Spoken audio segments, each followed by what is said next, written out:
Card. Does the member want to make a contribution to this? Yes, certainly, Mr. Chairman. Yeah, I thought I had the call, Mr. Chairman. Honourable Trevor Miller. Mr. Chairman, I'm pleased to make a contribution. And Mr. Chairman, and there are a couple of points that I do want to make in relation to this bill. But first of all, to do some thank yous. There were. Back in Leanne Dalzell did a lot of work on this. Clayton Cosgrove did as well. I was lucky enough to meet with the task force on, I think, 4 or 5 occasions when I had a variety of associate finance, economic development type roles.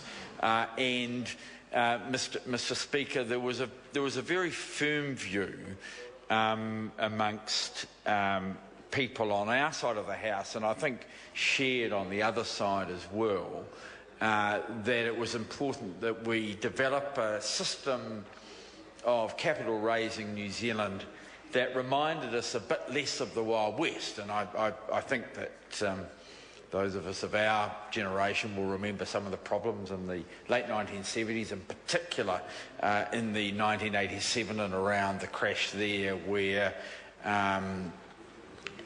fortunes were made and lost with almost no relationship to the underlying value of shares within the market.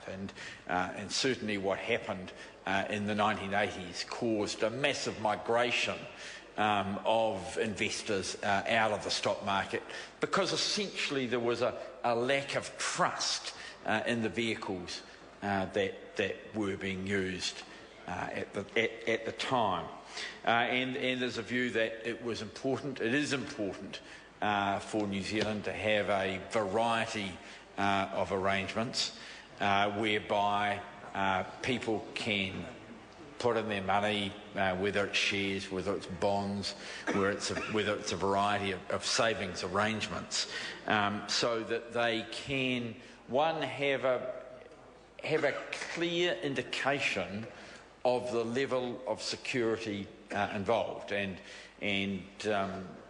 I've had, Mr. Chairman, some considerable experience over most of my life in the share market, and one thing that is very important is that people are aware that whenever they invest, especially in anything that doesn't carry a substantive guarantee, there is a possibility of losing part or all of their money. And what I hope this legislation does is get us to a point where risks are clearer, because again, I think as all of us know, if there is to be real money to be made, then there will be a risk that sits in behind that as well. And the more transparent that risk, the better it will be. I have related the House in the committee stages, Mr. Chairman, the experience of a number of my constituents who live in Wainuiomata. I pointed out, because of the proximity to the IRL, the fact that land prices and house prices are relatively cheap, the fact that Wainuiomata is surrounded by bush and it's been regenerating well over about 25 years, the coast and the forest park. It is a place where a lot of the scientists and technical people from the old IRL, now Callaghan's, tend to live. Very high proportion, one wouldn't expect it in a Decile 4 community, but a high proportion of PhDs, because they know it's a great place to live. But what is also interesting is that when you have a community of about 17,000 people, when people start talking about investments, quite a big proportion of the community find out about it. And the case I related was the case of BioCryst Pharmaceuticals, which is a NASDAQ listed company, which has, I'm not saying a significant proportion of the shareholders or share owners, but certainly a disproportionate number compared to most NASDAQ countries come from Wainuiomata. And the reason that they come from there was that the underlying intellectual property that is owned by BioCryst Pharmaceuticals was developed at the IRL. It was sold by the IRL, and I can't remember the amounts, you know, $10, $20, $30 million. It was significant. It made a big difference to IRL. My view is it's a pity that they couldn't have formed some sort of financial arrangement to retain some of the value and to have the possibility of some of the upside, but that didn't happen. But because people in Wainuiomata knew of this, you know, the potential of this intellectual property, and because a number of their friends and neighbours had been working on it or worked with people who had worked on it, it created quite a sense of excitement. And you had people going, you know, to the local brokerage houses.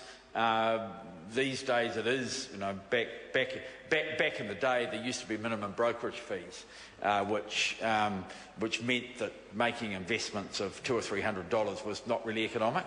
But these days a lot of it is much more on a percentage term, and therefore people can make relatively small investments. And so the community of Wainuiomata was involved, and I understand is still involved in investing in this NASDAQ listed company. And what that led me to think, Mr. Chairman, is that there are probably lots of other things which are developed or invented in New Zealand where local communities, if they have the right vehicles, would like to put some of their money in. And I just want to make it clear, I am not promoting BioCryst, you know. I mean, I just want to say to people investing on the NASDAQ, it is slightly safer than the TAB, but not much. And I don't want to be seen to be doing a promotion. But what it does say to me is that wouldn't it be better than putting money into a casino or putting it into the TAB, or even, and I say this with some reluctance as a member of the Lotteries Grants Board, putting it into Lotto, if there can be arrangements where relatively small amounts can be wagered, or even, if one likes to say, invested in vehicles that mean that good New Zealand ideas have the ability to be developed. And that was part of the objectives. And I want to say that I haven't dealt with the current minister on the bill, but I certainly dealt with the Honourable Simon Power over a period of time, and I think it's fair to say that he had some reasonable vision in that area, and it has been continued through into this legislation. So, but the point I will come back to, it's important, especially for these New Zealand-based investments, that there is transparency, that people are told what it's about, that the risks are set out clearly, that it's done in plain language, and so people know what they're getting into.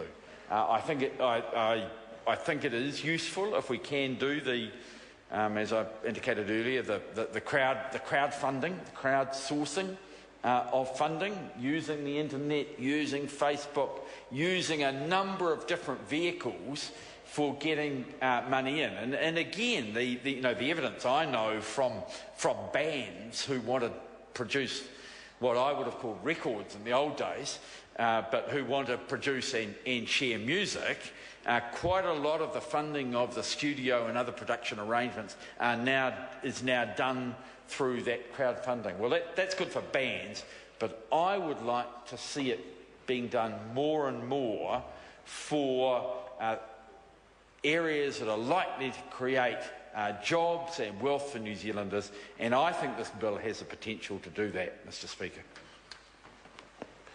The question is that the motion be agreed to. Those of that opinion will say aye. Aye.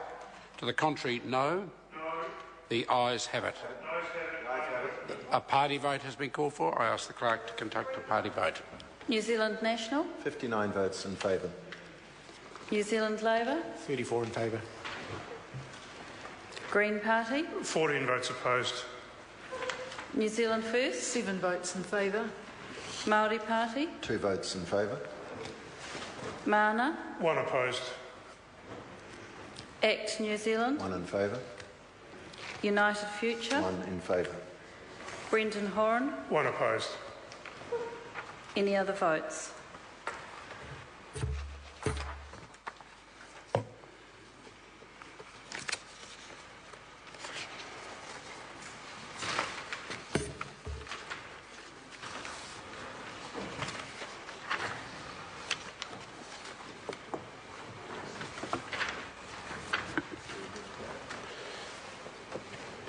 The ayes are 104, the noes are 16.